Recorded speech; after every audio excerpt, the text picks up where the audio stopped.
This video is a summary of the life and ideas of Johann Gottfried von Herder, who lived from 1744 to 1803. His key work that we're going to concentrate on is the Treatise on the Origin of Language, published in 1772, and he is the second key thinker for A-level paper 3, political ideas, and that's the optional ideology, nationalism. Many consider Herder's ideas to have inspired the movement for German reunification, which happens long after his death in 1871. He was an anti-Enlightenment thinker. He opposed and rejected the idea of rationalism and instead promoted culturalism. Despite that, he did endorse the French Revolution, which comes as a surprise to many that knew him best. So for Herder, he was brought up in very modest surroundings. He taught himself to read, and his focus is around a nation's culture, and particularly the role that language plays in that. For him, language contributes to how each linguistic community thinks and feels. He called language the organ of thought. For Herder, language and cultural traditions such as folklore, dance, music and art, they are the ties that create a nation. So the stories that generations pass on from one to the other, the dances, the music, the art, those traditions that get passed from one generation to the next is what creates the nation in itself. And that focus on tradition and what is being handed down is why he is considered a conservative nationalist key thinker. For von Herder, the nation transcends all other social differentiations. So when we look later at Herder's views on class, you'll see that he doesn't split people into social classes in the way that many others do. He talks about the Volk and the Volksgeist, the people and the people's spirit. One final thing to say before we move on is patriotism is very important to Herder. He once famously said, "He that has lost his patriotic spirit has lost himself." And so when we think about the individual and human nature, it is very much for Herder steeped in the collective identity of the nation. For Herder, nationalities are separated, and I quote, "not only by woods and mountains, seas and deserts, rivers and climates, but more particularly by languages, inclinations and characters." So although Herder is identifying that yes, there may be natural borders that exist, that mountain ranges and rivers and seas will provide a border between peoples, what actually creates the nation collectively is the language, the characters, the culture that has developed.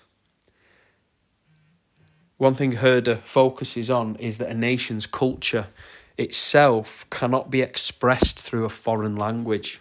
And what that means is to truly be able to communicate how events or cultural norms are important to a group of people. You need to be immersed in that group, that culture, that community, and importantly, in that language, in order to truly express what those cultural practices mean.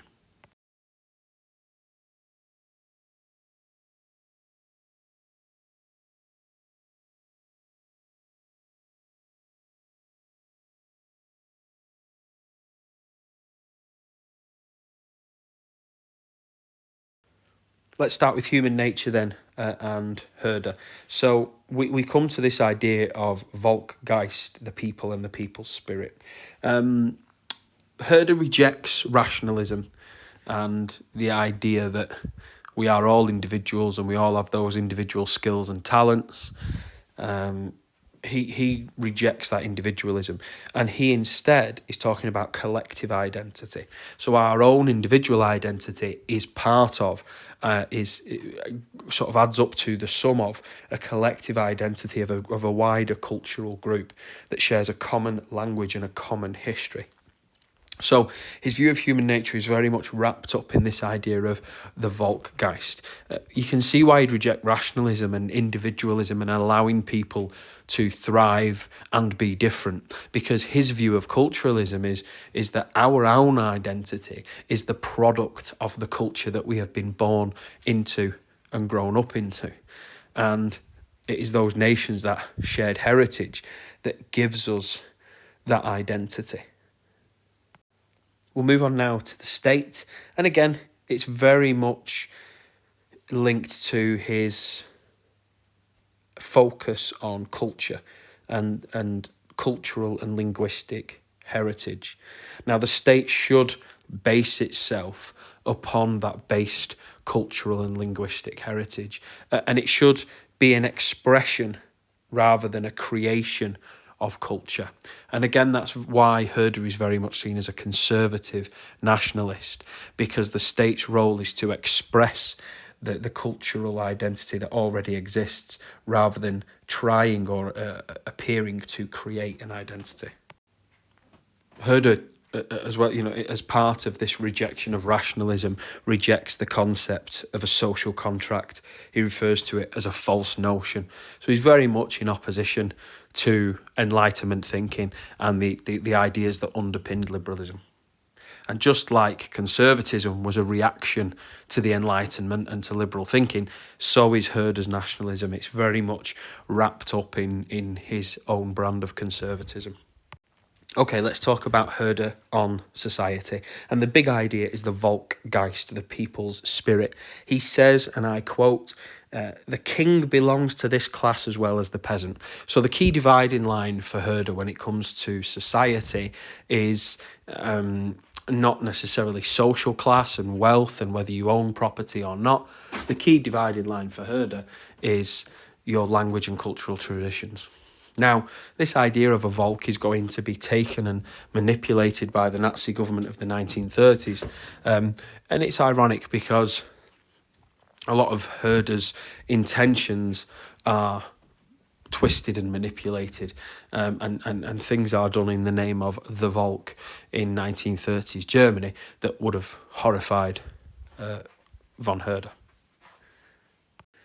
But for Herder, society was a cultural concept. Each nation had its own bespoke society, and that was because of those shared cultural and national heritages that each nation enjoys. And so society, each Volk, will be different and distinct as a result of that heritage and that evolution of the Volk. And then finally, the economy. You'll actually find that Herder's got very little to say on matters of economics. If you were to go and do your own Google research, you'd find very little when it comes to Herder and the economy. Essentially, what you need to know is that for him, each nation will develop its own arrangements because it has developed and evolved differently to all others. As a conservative, this idea of changing to conserve and allowing that tradition to continue fits with this view of the economy here, that as things have, as an economy has developed, things that are good, things that work will continue, things that do not will slowly and gradually improve. And so you'll find very little on the economy for Herder, but what you need to know is that for him, each national arrangement will be different, and that is a natural result of each nation evolving differently and producing its own distinct culture. So, how are we to summarise Herder's nationalism? I've gone for CCV, conservative, cultural and Volksgeist. Those for me are the three key themes that we need to focus on. So he's a conservative nationalist that believed in the patriotic loyalty of each individual to the wider community. Remember that he said that those who lose their patriotic sense of duty to the nation have lost themselves.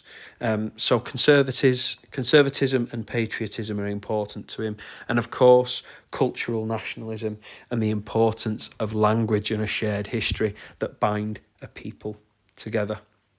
For Herder, nationalism isn't to promote civic rights in the way that Rousseau argued as a liberal nationalist, but rather to bind a community together. His nationalism is all about the things that bind a group of people together, and it is language and a shared culture. And that finally leads me to that final key word, which is Volksgeist, the people's spirit.